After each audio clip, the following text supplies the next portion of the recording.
Okay, let's unpack this. We've got a fascinating stack of sources here, really digging deep into the economic performance of Andhra Pradesh. hmm Lots to get through. Our mission today is to compare two distinct snapshots of the state's economy.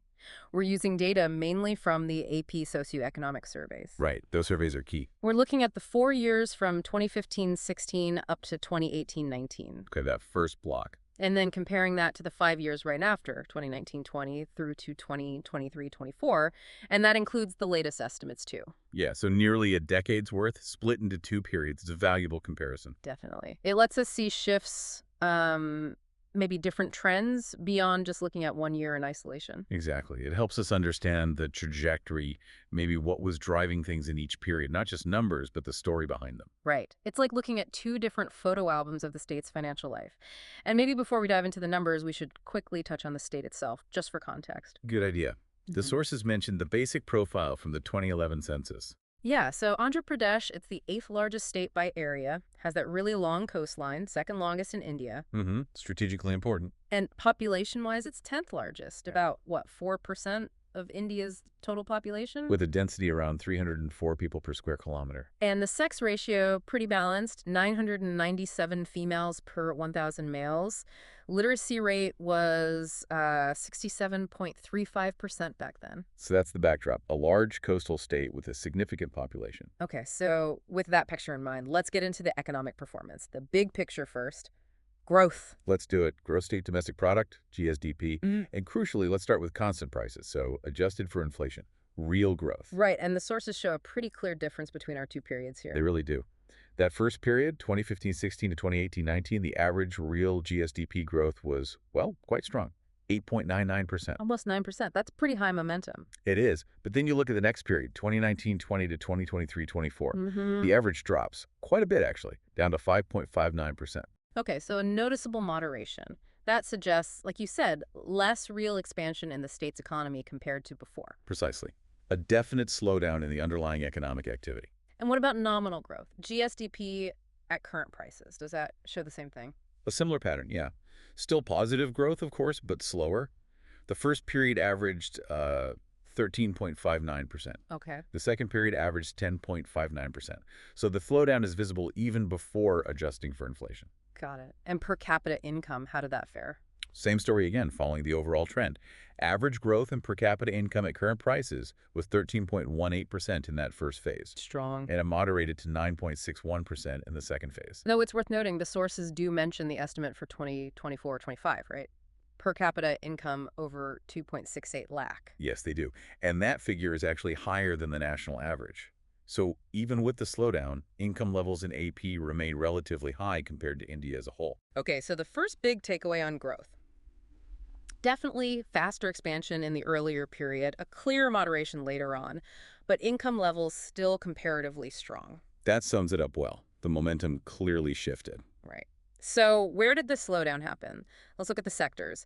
Gross value added, GVA, again at constant prices. Yeah, breaking it down helps pinpoint things. We've got agriculture and allied industry and services. Let's start with agriculture. It's so central to Andhra Pradesh. And the data here is quite dramatic.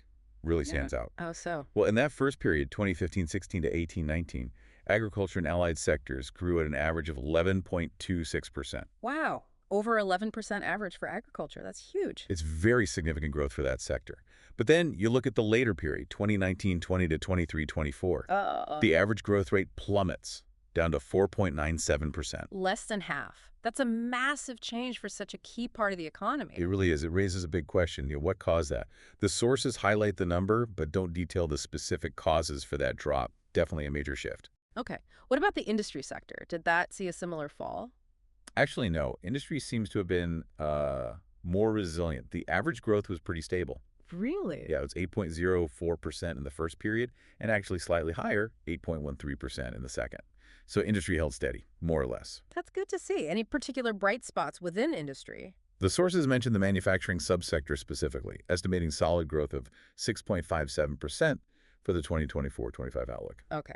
So agriculture slowed dramatically, industry held steady. What about services? That's usually a big driver. Services also saw its growth rate moderate, similar to the overall GSDP trend, but not as drastically as agriculture. What were the numbers? It averaged 6.67% in the earlier period, Okay. and that fell to 4.47% in the later period. So a slowdown there, too. But are there still strong areas within services? Yes, the sources do point to some projected strengths for 2024-25. Banking and insurance look very strong, estimated at 14.61% growth. Wow. And communications also estimated at 15.28%, so some parts are still booming, but overall. Overall, the picture is broad-based moderation in growth, hitting services too, but agriculture saw by far the most significant deceleration. Exactly. That seems to be the key sectoral story from this data. Okay, now let's shift gears a bit. Public finance. How's the state's fiscal health looking according to these sources? Right, this is where things get, well, maybe a little concerning. The numbers definitely point towards increasing fiscal stress. Stress how? Deficits? Debt? Both. Let's start with the revenue deficit. That's the gap between the government's regular income and its day-to-day spending. Like salaries, subsidies, routine stuff? Precisely. For the first period, looking at the average for the 2 years we have data for, 2017-18 and 18-19, it was around 7,872 crores. Okay, 7,872 crores. And the later period, we have more years there. Yes, averaging 2019-20, 2021, 21-22, and 23-24, the average revenue deficit jumped significantly How much? to about 30,079 crores. Whoa. From under 8,000 to over 30,000 crores on average? That's a massive increase. It is. It highlights a real challenge in balancing the books on the revenue account, covering those routine expenditures. And the fiscal deficit, that's the bigger picture, right? Total borrowing needed. Correct. It includes capital spending as well. And it shows a similar worrying trend. What are the figures?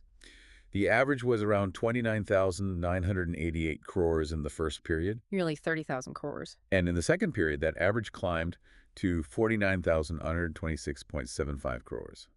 So also a very substantial increase in the overall borrowing requirement each year. Yes, and naturally, this increasing deficit feeds into the total debt. Right. What does the debt picture look like? The sources state the total debt at the end of financial year 2018-19, so just before the second period began, was 2.61 lakh crores. Okay, 2.61 lakh crores. By the end of FY 2023-24, it's estimated to have reached 4.91 lakh crores. Wow, nearly doubled. Almost. And the projection for the end of the current financial year, 2024-25, is 5.64 lakh crores. So the trajectory is clearly upwards, and quite steeply. This points to, as you said, significant fiscal stress. Absolutely. Growing deficits, rapidly rising debt. It suggests challenges in managing expenditures relative to revenues, maybe related to spending commitments, maybe central funding aspects. The sources don't specify the why, but the what is clear. Okay, let's move beyond the big economic aggregates and fiscal numbers. The sources mention a few other specific indicators. There was something about a society's audit achievement rate. Yes, for aided societies. It's an interesting specific metric. The rate was 100% in 2018-19. Perfect score. And it stayed very high, around 99.9% on average, for the next few years up to 2022-23. So very consistent completion of those audits. But then there was a dip. Well, the data for 2023-24, which is partial data up to June 2024, shows a rate around 11.52%. That low. But the sources are careful to note this likely just reflects incomplete data collection for the year so far, not necessarily a sudden drop in performance. Ah, okay. So maybe just a timing issue in the reporting. Worth keeping an eye on, though. Indeed. Now let's talk about something that really stands out in these sources as a major positive. Poverty alleviation. Absolutely. This is perhaps the most striking success story highlighted in the data we're looking at, a really significant achievement. What did the numbers show? It was about the multidimensional poverty index, right? MPI. That's right. MPI looks beyond just income poverty, including health, education, living standards, a broader measure. And a change was big. Huge. The MPI score for Andhra Pradesh decreased by more than half. It went from 0.053 back in 2015-16, Okay. down to 0.025 in the 2019-21 measurement period. Having the score in just a few years, that's incredible progress on the ground. It really is. And the headcount poverty ratio, the percentage of people considered poor, also dropped significantly. It's reported at 6.06% in 2023. How does that compare nationally? Much lower. The national average was apparently 14.96%, around that.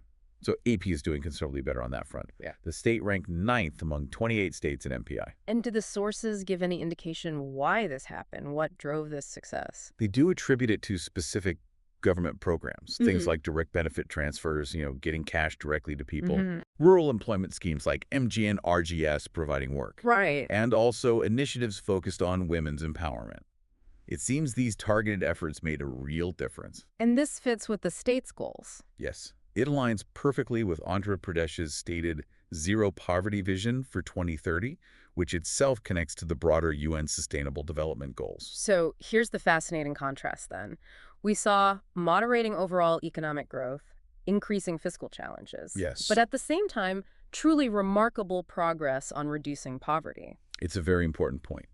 It suggests that even if headline growth slows, targeted welfare and social programs can still be highly effective in improving lives, Yeah. especially for the most vulnerable. That's a powerful message. What about employment? Did the growth slowdown lead to higher unemployment? Well, based on the periodic labor force survey data in the sources, AP's unemployment rate seems to have stayed relatively low compared to the all-India average throughout. Even with slower GSDP growth. Apparently so. The rate was 4.5% back in 2017-18, which was lower than the national 6.1% then. And more recently, in 2022-23, in the final annual estimates for 2023-24, it was 4.1%, still below the national average. And for the main working age group. For the 15 to 59 age group, the 2023-24 estimate was 4.4%. So while growth moderated, unemployment didn't seem to spike dramatically compared to the national picture based on this data. Interesting. Okay, one last indicator mentioned, Consumer Price Index, CPI, inflation. Yes, a quick look at inflation affecting different groups. CPI for industrial workers, CPIIW, its average annual growth was around 3.34% in the first period, but it jumped quite sharply to 9.50% in 2019-20. A big spike that year. Did it stay high? It moderated afterwards. The increase in 2023-24 of the previous year was 5.19%, and the projection for 2024-25 over 23-24 is 4.89%. Okay, and for agricultural laborers, Mm. CPIAL, similar pattern? Probably similar, yeah. Okay. Their inflation also spiked 9.50% in 2019-20. The average in the first period was a bit higher for them, 4.59%. Recently. It was higher more recently, too. 8.60% increase in 23-24 over 22-23, and projected at 5.93% for 24-25 over 23-24. So varying inflation pressures, with a notable jump around 2019-20 impacting both groups. Right. Okay, we've covered a lot of ground. Growth, sectors, finances, poverty, employment, inflation.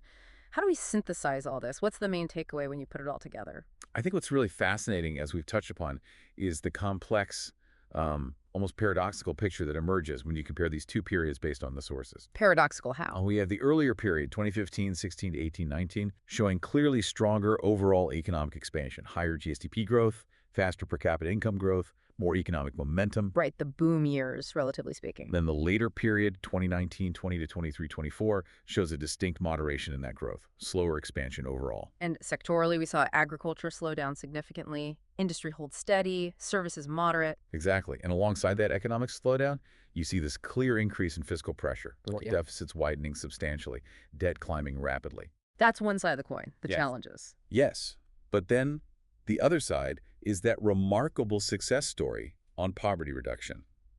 The MPI score more than halving. Headcount poverty dropping well below the national average. Driven by those specific government programs? It seems so. So you have this context of slower growth and significant fiscal strain, but simultaneously major advancements in crucial social outcomes like poverty. So it's not a simple story of just good or bad. It's much more nuanced. Precisely.